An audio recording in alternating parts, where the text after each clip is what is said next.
U-shaped shower rod installation instruction. Installation tools.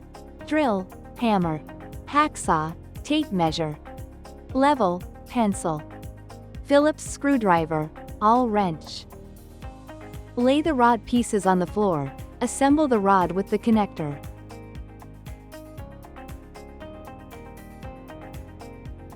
Measure the rod and space to verify that the rod sections are the proper length for your installation. If not, trim with a hacksaw. Slide 1-inch loop and curtain rings onto the rod.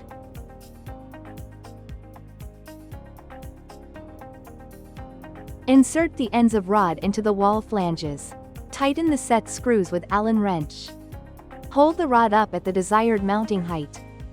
Use a level to make sure that your pencil marks are lined up properly on the wall. Drill pilot holes.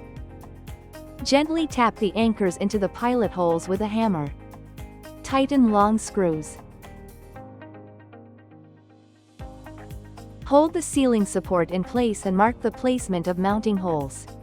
Drill pilot holes. Gently tap the anchors into the pilot holes with a hammer. Tighten long screws. Mark the distance between the support flange to the rod. Loose the support from the support flange. Cut the ceiling support to proper length with a hacksaw. Thread the support to the support flange. Level the rod. Tighten the set screws with Allen wrench. Hang up the curtain. Installation complete. Installation successfully finished. Your U-shaped shower curtain rod is set and secure. Step in, relax, and enjoy your shower.